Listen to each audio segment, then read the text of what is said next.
Naam, kama ulivyosikia katika muktasari wa habari na habari kuu ni kwamba kampuni ya mafuta ya Qatar inayomilikiwa na serikali inasema shambulio la kombora la balistiki la Iran kwenye jengo lake kuu la gesi huko Ras Laffan limefanya uharibifu mkubwa.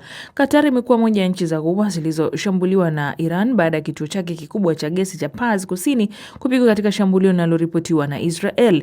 Iran pia ilianzisha mashambulizi dhidi ya Saudi Arabia na Umoja wa Falme za Kiarabu. Tehran imeonya mataifa ya Ghuba kwamba viwanda vyao vya mafuta na gesi vitaharibiwa kabisa ikiwa Marekani ama Israel itafanya mashambulizi zaidi. Bei ya mafuta ilipanda baada ya shambulio la Israeli. Lakini unaelekea wapi mgogoro huu wa Mashariki ya Kati? Nimezungumza na wachambuzi. Mali Ali akiwa Ufaransa pamoja na Abdul Fattah Musa aliyekuwa akiishi Tehran nchini Iran. Wananchi wa Iran wanaonekana wameizoea kwa kiwango fulani hali iliyojitokeza hivi sasa ya vita hivi ambavyo vimeingia katika wiki ya tatu, kinyume na vile ambavyo zaidi ilitarajiwa baada ya mtikisiko wa siku ya kwanza ya vita uliopelekea kuuawa kiongozi mkuu wa Iran. Lakini baada ya hapo inaonekana kwa Wairani wengi wa kawaida vita hivi sasa vimekuwa ni suala ambalo halionekani kuwa na kitu kipya juu yake, na hasa kwa kuzingatia kwamba mbali ya kuuawa kiongozi mkuu wa Iran, ukiachilia mbali kwamba vita vimekuwa na taathira kwa maisha ya kawaida ya raia wa kawaida, na kumekuwepo na hali kubwa ya raia kuhama hasa katika mji mkuu wa Tehran. Mimi kabla ya kuondoka kule niliona katika siku za mwanzo tu za vita watu wengi waliondoka katika mji wa Tehran kuhamia miji mingine ilionekana kuwa iko salama, na hata serikali yenyewe ikawa imewashauri raia kufanya hivyo kwa kuzingatia kwamba ilitegemewa kwamba Teherani yenyewe itashambuliwa sana katika vita hivyo. Kiujumla wananchi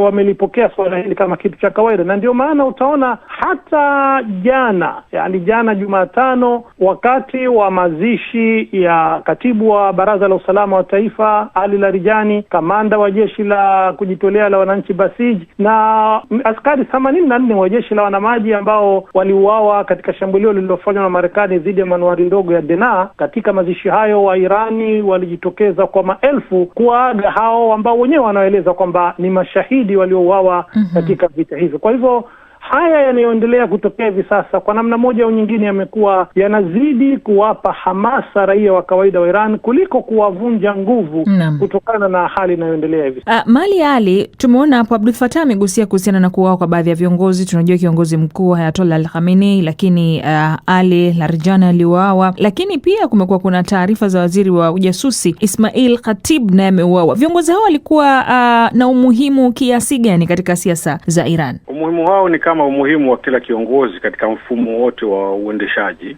Na kama leo Iran inaonekana ni nchi ambayo inavumilia, ni nchi ambayo inaweza kujionyesha kwamba ni inaweza, basi ni kwa sababu ya viongozi hao. Na katika mbinu na maarifa za Israel na Marekani mshirika wake ni kwamba wanakwenda kuvunja vichwa vile ambavyo ndivyo vinatoa fikra, ndivyo vinapanga mipangilio yote. Kwa hiyo tukivunja vichwa hivi basi tunarudisha mfumo mzima wa utawala mwanzo na kudhoofisha. Kwa hiyo ni jambo likubwa wanafanya, na hili sio tu kwamba limeanza kwenye siku ile ya vita, hapana. Ni maandalizi makubwa ambayo yanahitaji upelelezi wa chini ardhini, kuwe watu ambao tayari wameshapenyeza ndani ya Irani, kuwe mawasiliano, kuwe teknolojia ya anga. Kwa hiyo ni mambo mengi ambayo tayari yaliandaliwa kwa muda mrefu sana ili kuweza kudhoofisha serikali ya Irani isiwe kabisa na uwezo tena wa kupanga yale ambayo Israeli inaonyesha kwamba ni tishio, lichakuwa wanayavisha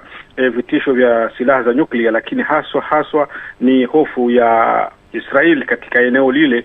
Anaona kama hawezi kufikia kwenye malengo yake bila kuwepo nchi ambayo inaweza kumletea tishio kama nchi Iran. Kwa hiyo nadhani kuuawa kwa viongozi wa Irani ni tatizo kubwa, licha ya kuwa Irani waliweza kutanguliza kulifikiria hilo na wakaweza kupanga safu za uongozi ambazo tayari zitawarejelea wengine ikiwa wanaweza kukutana na ajali kama hizo. Abdul Fattah Musa, wakati vita vilipoanza rasmi, Marekani na Israeli walionekana kuwa na nguvu zaidi kuliko Iran. Kwa sasa unaweza ukatathmini vipi mwendelezo ama namna ambavyo mashambulizi ama vita hii inavyoendelea? Kwa upande wa mashambulizi na hujuma hazijapungua, lakini kwa upande wa pili ni kwamba Marekani na Israel tokea mwanzo wa vita hazikuwa zimejiandaa au hazikuwa zimetarajia kwamba Iran itaweza kuonyesha uhimilivu wa kuhimili vita hivi kwa muda huu sasa ambao umeshaingia katika wiki yake ya 3. Lakini mbali na kuhimili mashambulizi hayo, kwa sababu Marekani na Israel zilitegemea kwamba baada ya machafuko ya Januari wa Iran wangeweza tena kuingia barabarani kupinga utawala, na kwa msaada wa mashambulizi ya kijeshi pengine mfumo wa utawala wa Iran ungekuwa ushasambaratika, lakini hilo nalo hadi sasa halijafanikiwa. Lakini mkabala wake ni kwamba wote, yani Marekani, hata Rais Trump mwenyewe amekiri kwamba hawakuwa wametarajia kwamba Iran ingeweza kushambulia vituo vya kijeshi, vituo vya kijasusi vya Marekani na vituo vya maslahi ya kiuchumi Marekani katika nchi za Ghuba ya Uajemi katika muda wote huu, na vile vile kuishambulia Israel katika maeneo yake muhimu, hata katika mji mkuu wake Tel Aviv. Kwa hivyo tukiangalia mlingano wa vita kwa sasa ulivyo, na kutokana na mashinikizo ambayo yamejionyesha hasa baada ya Iran kuzuia upitaji wa meli katika lango bahari la Hormuz, kitu ambacho mpaka sasa kimekuwa ni changamoto kubwa kwa Rais Trump, ni kwamba tunaweza tukasema kwamba mlingano wa vita kadri unavyoendelea mpaka sasa haujailemea Iran kwa namna ile ambayo Marekani na Israel zilitarajia. Naam. Tukiangalia sasa vita vinavyozidi kuendelea vinatanuka zaidi kwenda mataifa mengine na tunaona athari inaanza kuonekana wazi wazi. Mali Ali, unadhani hili litafikia wapi ama linaipeleka wapi dunia, vita hivi sasa vikiwa vinakwenda wiki ya 3 hii? Hali hii inaweza kuleta hatari na inaweza hata kubadilisha mwelekeo wa vita.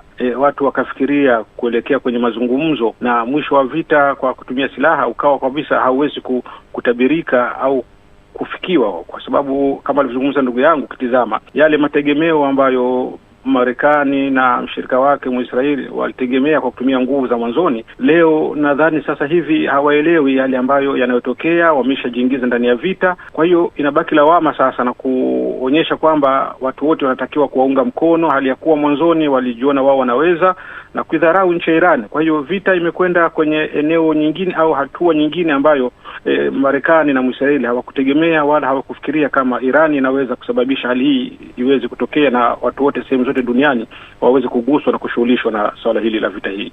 Naam, Abdul Fattah Musa, kwa kumaliza tu, je, njia ya kidiplomasia bado ina uwezo wa kuweza kumaliza mzozo huu ama vita hivi vya Marekani na Israeli dhidi ya Iran? Mimi binafsi sina matarajio makubwa sana na hatua za upatanishi, kwa sababu ukiangalia tunachoshuhudia sasa tokea Juni mwaka jana, kumekuwa na hali fulani ya mzunguko, yani mzunguko wa vita. Ilitangulia Israel na Marekani zikaishambulia Iran, kabla yake kukiwa kumefanyika mazungumzo baina ya Marekani na Iran, na kisha baada ya kushambuliwa Iran, Marekani kaamua baadaye kusimamisha vita, kisha baadaye ikataka tena mazungumzo na Iran, na baada ya kufanya tena mazungumzo na Iran na kuonekana matumaini makubwa ya kuweza kufikiwa mwafaka, zikaamua tena kwa kushirikiana na Israel kuishambulia tena Iran. Kwa hivyo kama utakuwa ni mtiririko huo wa kwamba Marekani na Israel zinavyojihisi tu zishambulie Iran, kisha baadaye vita visimamishwe, zitoe tena mashinikizo ya kuzungumza na Iran, ndipo tunashuhudia kile ambacho Iran imesema sasa, suala la usitishaji vita